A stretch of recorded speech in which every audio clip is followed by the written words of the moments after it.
ये क्या कर रहे हो तुम? हाँ, देखो देखो दुर्योधन, देखो। नहीं दुर्योधन। मैं उस वासुदेव को नहीं छोड़ूंगा।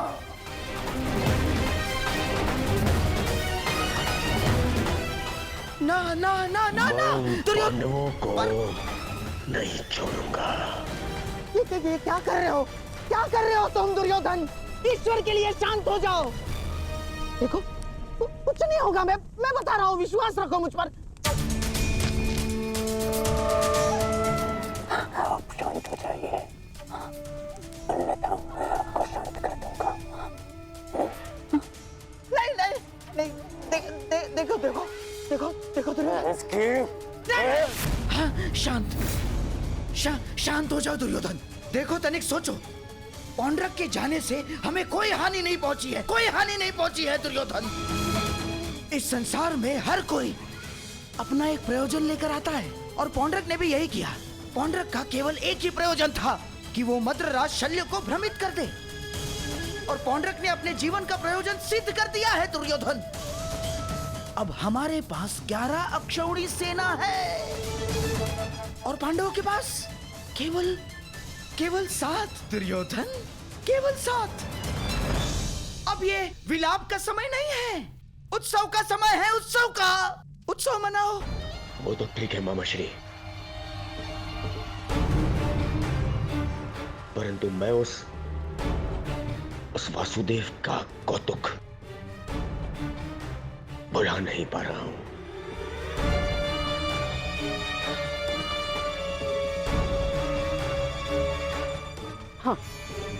हाँ, देखो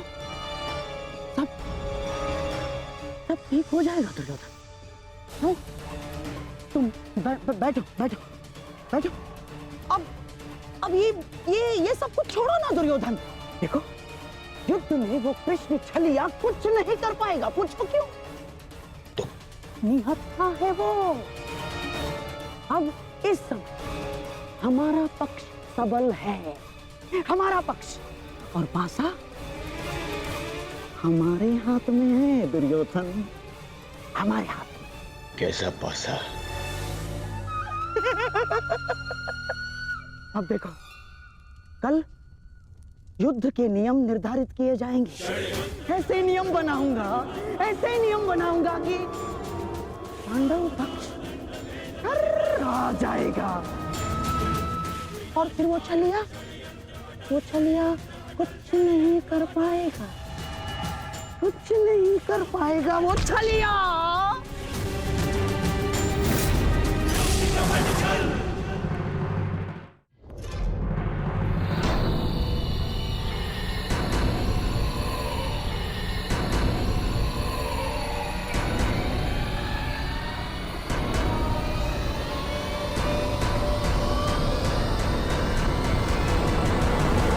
तो सभा में उपस्थित सभी महायोद्धाओं को शकुनी का प्रणिपात स्वीकार हो।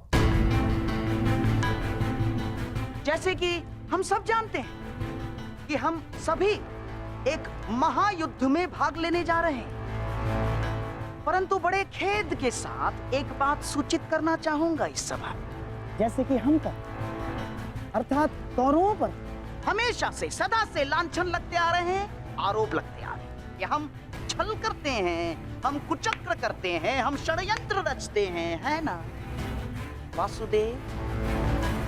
चाहे वो युद्ध हो या द्यूत।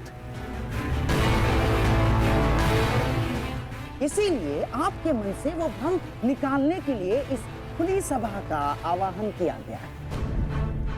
तो वासुदेव, क्या आपकी अनुमति है? एक चतुर गुरु जब गुरुकुल से कुछ समय के लिए बाहर जाए तो वो आश्रम के सबसे योग्य शिष्य को उसका उत्तरदायित्व कभी नहीं देता। वो आश्रम के सबसे नटखट शिष्य को ही इसका उत्तरदायित्व सौंपता है। क्योंकि जब बिलाव को माखन की रखवाली के लिए स्वयं बिठा दिया जाए तो किसका साहस कि वो माखन चुरा सके। अर्थात आपको भी अनुमति अवश्य है गांधार राज।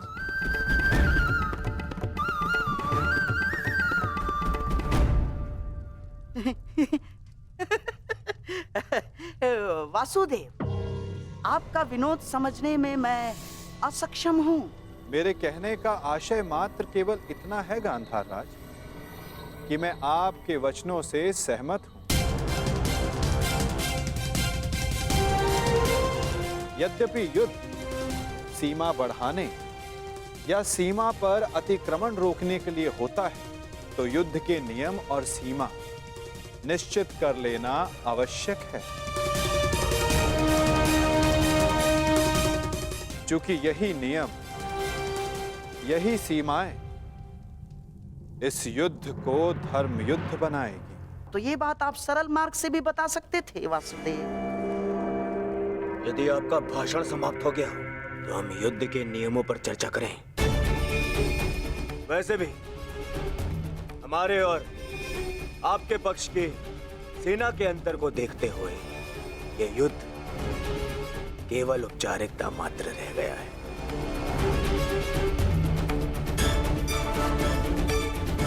नियम बने या ना बने, हमारी विजय निश्चित है।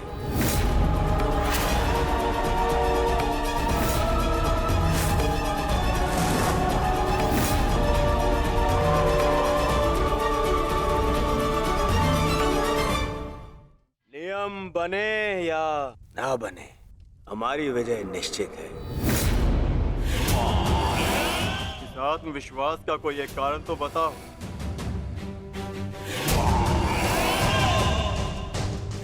था दुर्योधन, एक नहीं, दो नहीं, तीन कारण बताता हूं, जो समझ आए चुन लेना।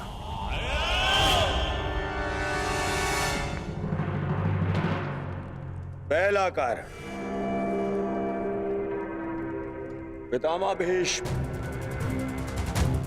जिन्हें इच्छा मृत्यु का वरदान है।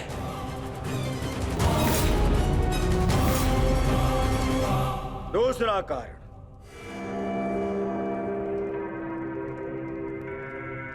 आचार्य द्रोण जिन्होंने तुम पांडवों को शस्त्र संधान की शिक्षा दी।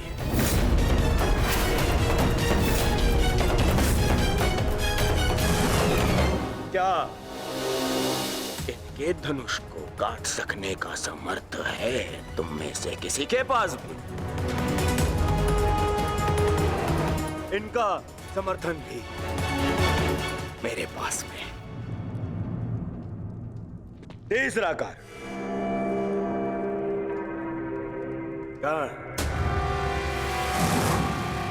ब्रह्मास्त्र, ब्रह्मांडास्त्र और ब्रह्मशिरास्त्र जैसे अस्त्रों से सज्जित है मेरा मित्र कर्ण, जिसका बाण तुम्हें विजय प्राप्त करने नहीं देगा और जिसका कवच मुझे पराजित नहीं होने देगा।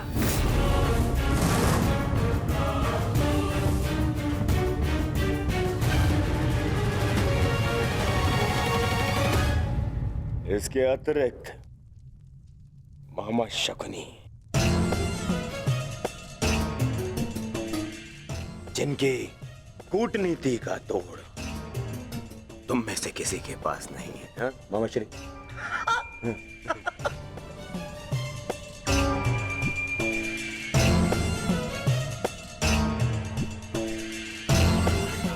मद्रराज शैल्य, नारायणी सेना, अब अरे ये तो 3 से अधिक कारण हो गए, है ना अर्जुन? जिसके पास इतने सारे कारण हो उसे कौन पराजित कर सकता है?